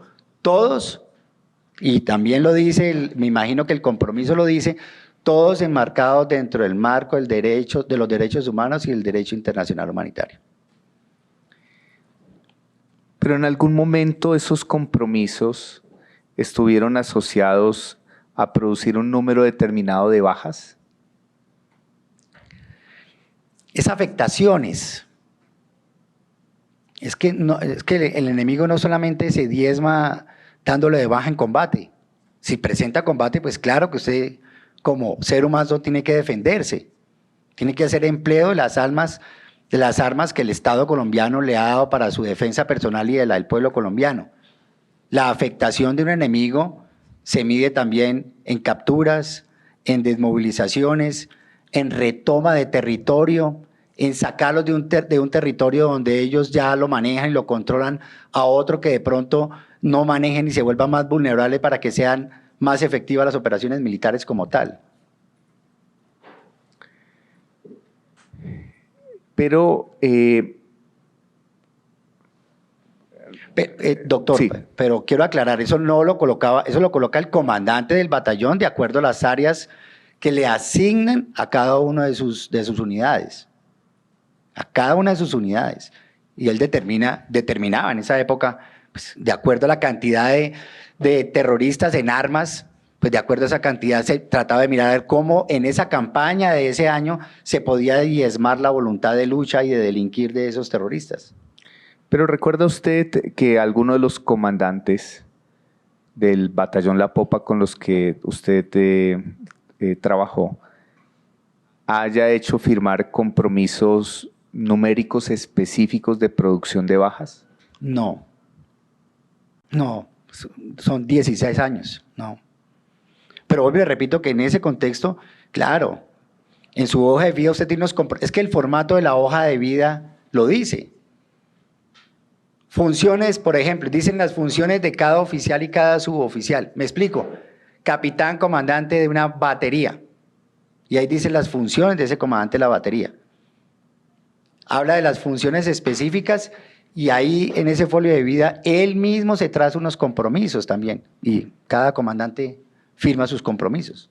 Al final de la evaluación usted mira en qué medida se cumplieron y por qué no se cumplieron y de acuerdo a eso pues se mide la ejecución del oficial o del suboficial. Sin que sean de obligatorio cumplimiento. Usted puede demostrar en su folio de vida, oiga, yo no pude cumplir estos plazos porque lastimosamente la red de comunicaciones se cayó, porque no había internet, porque la vía de comunicación se cayó. O sea, hay formas de sustentar el por qué usted no alcanzó los objetivos que se propuso. Y también para efectos de clarificación para el trabajo de la sala, usted nos ha ido precisando que tuvo diversos roles, diversos cargos dentro del batallón La Popa. Lo que quisiera es que a manera, ya algunos temas nos los ha precisado, pero si pudiera sintetizar, ¿cómo ejercía las funciones de cada cargo usted en la práctica? Digamos, es tanto de cuando llega al batallón La Popa, el primer cargo que ejerce, ¿cómo daba las instrucciones, cómo interactuaba tanto con sus superiores como con sus subordinados? Y si nos lo puede explicar en cada uno de los cargos ejercidos durante su permanencia en el batallón La Popa. Casi todos son por intermedio del comandante, porque uno como miembro de Plana Mayor lo que hace es asesorar al comandante en diversos temas, o en el tema específico de su cargo de responsabilidad. Ejemplo, yo fui oficial de operaciones durante un lapso, pienso yo, no mayor de 30 días, un mes. Desde que llegué al batallón, nos fuimos a un puesto de mando en Medialuna, si mal no estoy, un municipio, un corregimiento llamado Medialuna, y desde ahí se inició una operación que duró casi todo ese mes en la Sierra Nevada, en límites con el hermano país de Venezuela. Ahí me acuerdo que se tuvieron los combates, terminaron unos soldados profesionales muertos. Mi interacción con las tropas era el seguimiento de la batalla por radio. Hacía programa, escuchaba los reportes, lo mismo lo hacía el 2 que estaba a mi lado. Si habían informaciones de inteligencia por cada uno de los pelotones, el 2 la analizaba y la comparaba con sus fuentes de información que tenía. Ese era como el direccionamiento, no más recibir reportes y transmitírselos al comandante, y el comandante direcciona la maniobra como tal. El jefe de una dependencia en la plana mayor no toma decisiones, no tiene mando directo, es un asesor. En mi segundo año, pues mi rol fue de ejecutivo de la unidad, jefe de la parte administrativa. Mi medio de comunicación con las unidades era ninguno. Escasamente cuando iba yo cada 15 días a abastecer, las unidades que se podían abastecer por tierra, yo personalmente iba a saludar a la gente y hacía los pagos correspondientes a los soldados. A cada uno le cancelaba su sueldo. En esa época a los soldados profesionales se les consignaba una plata en su cuenta y el resto, de acuerdo a la solicitud de ellos, se les llevaba al área de operaciones una delegación para cumplir útiles de aseo y demás. O sea, yo llevaba botas, llevaba camuflado, llevaba equipos de campaña para hacer como reposición a los hombres que les hacía falta en el área. Y esa era como mi dinámica en relación con el contacto directo con las unidades. De resto es por intermedio del comandante todo.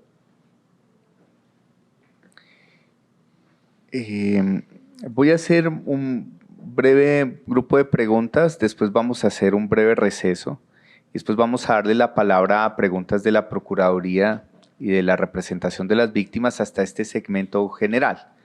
Pero no sé si quieren hacer alguna manifestación. Sí. Su señoría, pues como evidenció, mi representado está guardando silencio. Obviamente, pues no considero que se le deba seguir haciendo preguntas hasta que él conozca las versiones que hay para efectos de que él pueda por lo menos contribuir a la verdad. Nuestra intención es esa.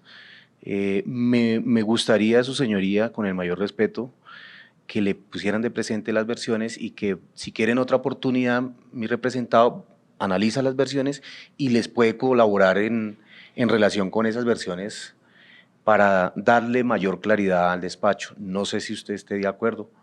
Yo he permitido que le hagan algunas preguntas porque son temas de contexto a nivel general, pero hay algunas preguntas que si las viéramos desde el punto de vista defensivo parecieran autoincriminatorias. No obstante, yo estoy tranquilo porque mi representado no dirigía las operaciones salvo el tiempo que mencionó y eso está documentado, entonces eso no es algo que se pueda desconocer o ocultar. Y su actuación fue legal, pero yo sí le ruego el favor que por lo menos concretemos esos temas de las preguntas que usted va a hacer y le respetemos el derecho a guardar silencio hasta tanto, por lo menos, él conozca esas versiones y pueda ejercer su derecho de defensa debidamente informado. Doctor, qué pena. Sí. Yo tenía conocimiento, de acuerdo a lo que, no sé si de pronto lo malinterpreté, mis pocos conocimientos de derecho de pronto me hayan dado para malinterpretar. Pero si mal no estoy, en el auto que me citan, dice que la Justicia Especial para la Paz está obligada a entregar absolutamente todo lo que tiene que ver o donde usted haya sido referenciado. Pero ahora con lo que dice aquí el doctor, con gran sorpresa, me dice que hay algunas otras versiones en las cuales yo he sido mencionado. Y resulta que aquí en la citación solamente me habla del informe de la ONG. Sí, quiero entrar a precisar tanto algunas manifestaciones hechas por la defensa como algunas manifestaciones que ahora hace el general Zavala. Lo primero, sobre las preguntas que hemos hecho preguntas de carácter general de carácter, si se quiere, contextual, sin ningún tipo de vocación autoincriminatoria. Eso quiero dejarlo claro para los efectos pertinentes. ¿Qué hemos precisado?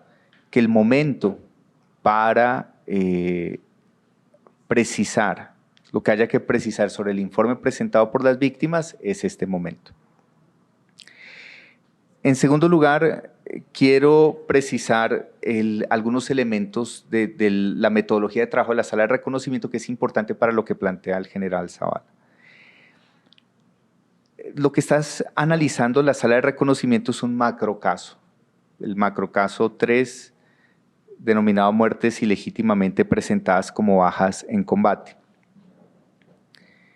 Lo que hemos resaltado es que todas las personas que hayan sido mencionadas en informes, todas las personas que hayan sido, que tengan algún tipo de vinculación dentro del caso, pueden acceder a cualquier componente del expediente. Entonces yo lo quiero precisar en esta versión en términos también de, este es el primer momento de diálogos con la jurisdicción.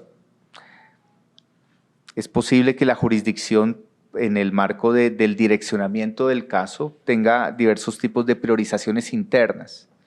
En este momento nosotros hemos priorizado 6 territorios críticos. Bajo la idea, y eso es un auto que es público, nosotros comenzamos este caso señalando que el informe que nos entregó la Fiscalía hablaba de más de 2.000 hechos ocurridos por todo el país. Y teníamos en esos momentos algunos informes de las víctimas que hoy en día son 22, que tienen informes en muchos departamentos y territorios y con diversas temporalidades. Entonces, lo que hemos empezado es por algunos territorios críticos en algunas fechas. Lo que está previendo la sala es que y hasta el momento hemos versionado 200 personas. Yo coordino, soy el relator de este caso con otros 2 magistrados y tenemos el apoyo de 3 magistrados auxiliares para el desarrollo de las diligencias. Poco a poco estamos en los cruces de información. La pregunta que hace el general Zavala es muy pertinente. Nosotros hemos estimado, y es algo que está construyendo poco a poco la sala de reconocimiento, que hay un momento en el que tenemos que hacer de alguna manera público el tipo de contraste entre todo lo que estamos acopiando. Insisto, porque nosotros no estamos juzgando caso a caso ni personas individualmente consideradas. Estamos empezando tendríamos que juzgar en este macro caso cerca de 2.000 comparecientes que se han sometido voluntariamente a la JEP y un horizonte de hechos que puede ser entre 2.000 y 3.000. Entonces, poco a poco lo que está avanzando la sala. Frente al batallón La Popa, entonces se ha decidido dar un primer paso en el periodo comprendido entre 2002 y 2005. Entonces, habrá un momento en el que la sala precise entre 2002 y 2005 en el batallón La Popa, que involucran aproximadamente a 120 personas, 120 comparecientes ante la JEP, hemos identificado esto, hemos determinado hechos y conductas. Recuerden que esta sala se llama Sala de Reconocimiento de Verdad, Responsabilidad y de Determinación de Hechos y Conductas. Ese es un primer momento de puesta de presente en la lógica que plantea el general. Y ese momento esperamos que sea pronto, pero de alguna manera nosotros, digamos, el general Zavala sería como la 201, 202 personas que hemos escuchado. Y en todas las personas que hemos escuchado, el punto de partida ha sido los informes. ¿Por qué? Porque por lo pronto las versiones hemos estado tratando de hacer unos cruces respectivos. Por ejemplo, una de las que les vamos a transmitir es una versión que condujimos hace aproximadamente unos 10 días. Es decir, que llegó en un momento posterior al traslado y convocatoria a esta diligencia. Por ejemplo, si la próxima semana versionamos a otra persona, trasladaremos lo pertinente. Pero también debo resaltar que la sala tiene un mandato de concentrarse en los hechos más graves y representativos frente a los máximos responsables y los partícipes determinantes.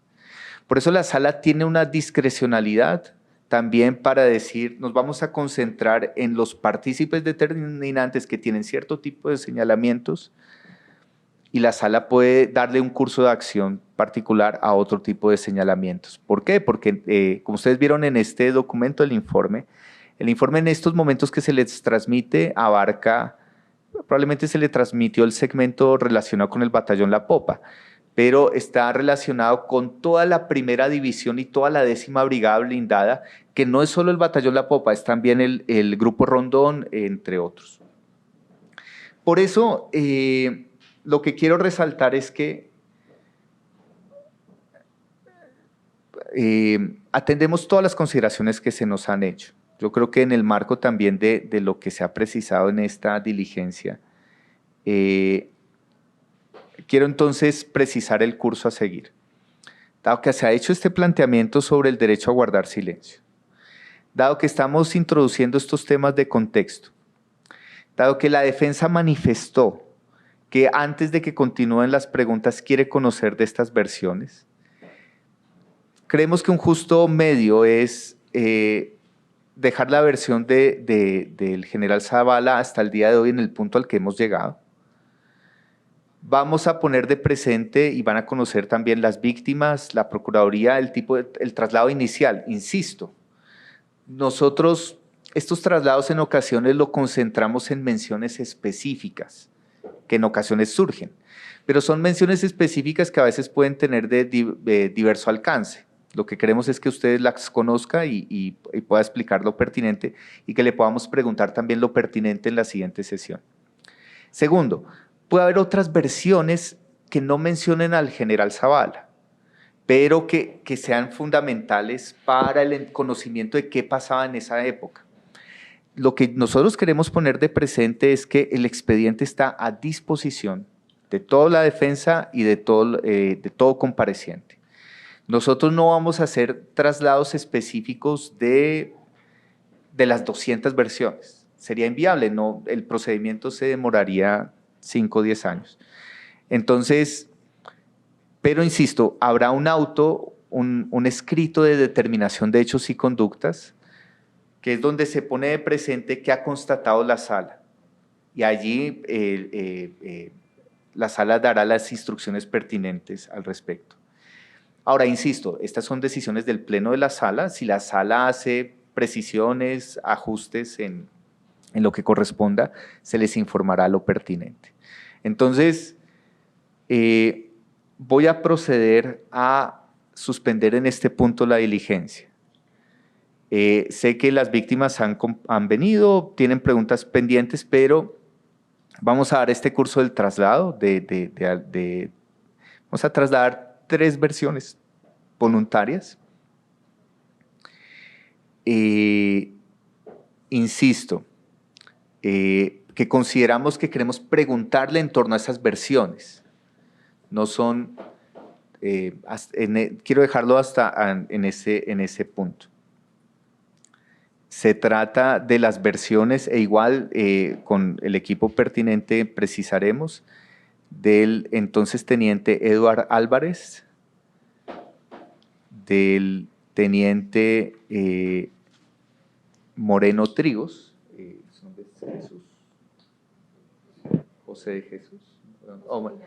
José Emiliano Moreno Trigos, y de el antiguo teniente Carlos Medina Bayona.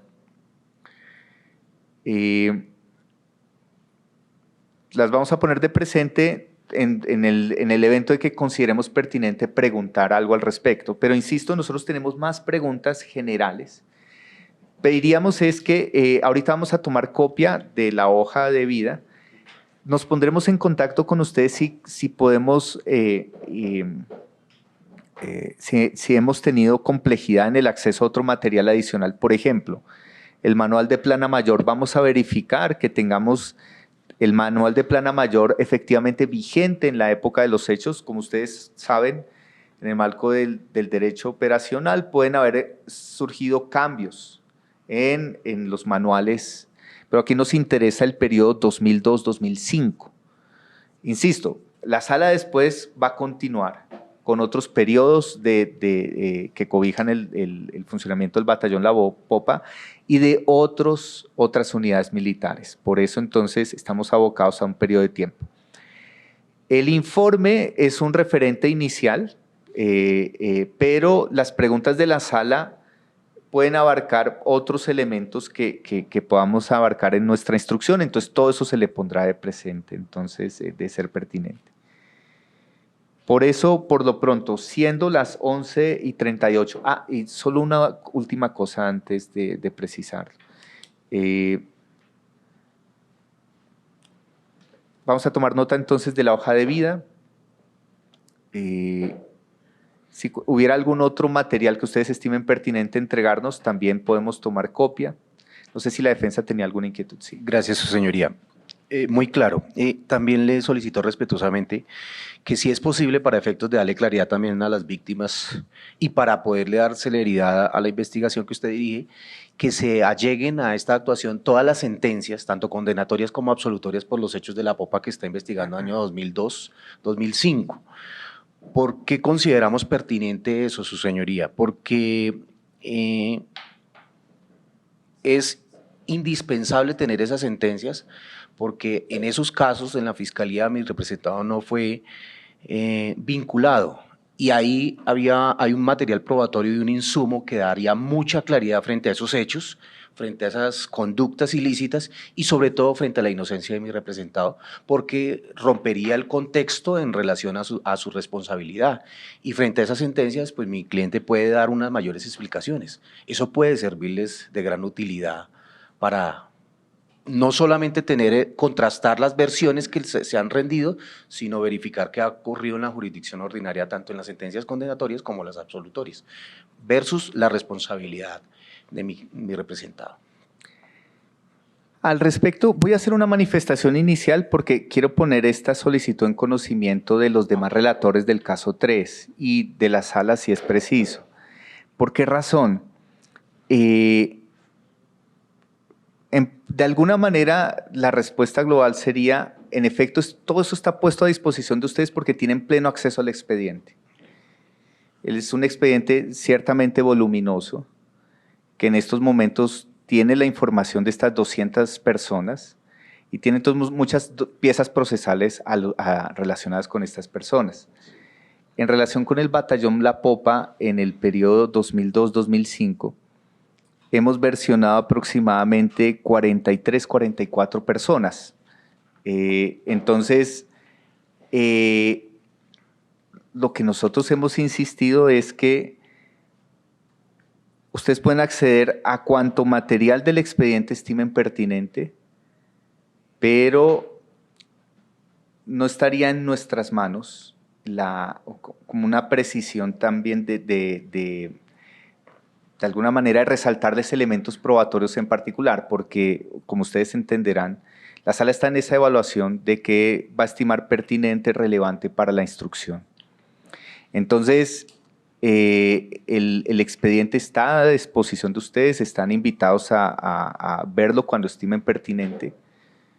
Están a disposición de ustedes todas las versiones voluntarias. Nosotros estamos resaltando solo algunas frente a las cuales queremos preguntar. Okay. Pero, insisto, respecto al batallón La Popa, en el periodo 2002-2005 debemos tener aproximadamente 42, 43 versiones. Algunas son versiones de hasta 3 días, o sea que pueden ser de 24 horas o 20, 18 horas de duración. Y eso también es importante resaltarlo. Nosotros tenemos como referente la justicia ordinaria. Sin embargo, el objeto del caso ante la Jurisdicción Especial para la Paz es distinto. Nosotros, la Sala de Reconocimiento, no somos una instancia de revisión de lo que hizo la justicia ordinaria. Por supuesto, la justicia ordinaria ofrece insumos, pero nosotros estamos contrastando. La justicia ordinaria avanzó hasta cierto punto. Hay comparecientes que han venido a decirnos, ante la justicia ordinaria dijimos esto, hoy ante la JEP decimos esta verdad. todo eso lo estamos contrastando, estamos analizando cada una de estas situaciones.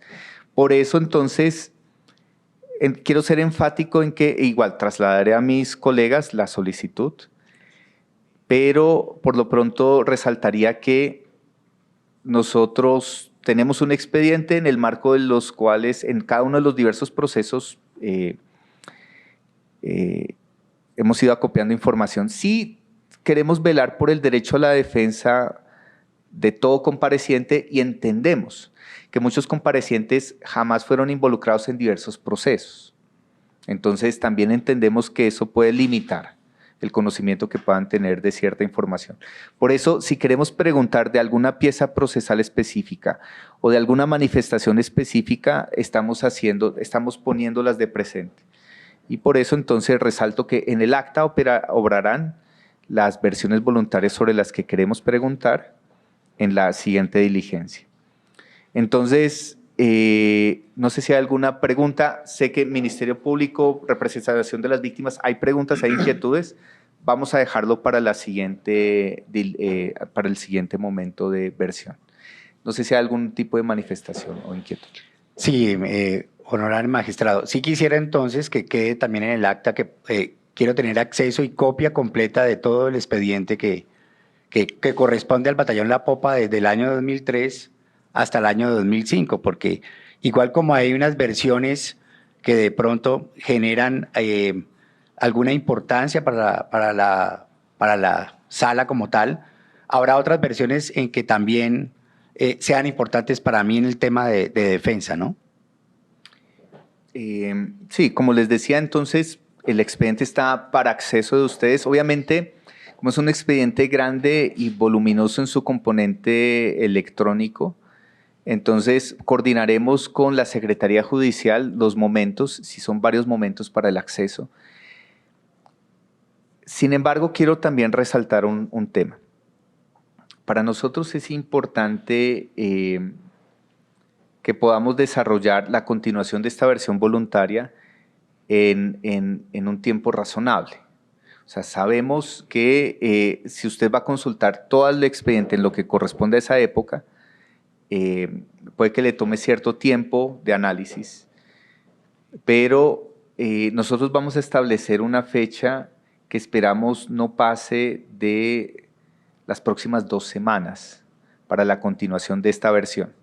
Insisto, porque lo que queremos poner de presente por ahora para efectos de preguntas son las 3 versiones voluntarias que les mencionaba, y vamos a continuar con este tipo de preguntas que hemos venido haciendo.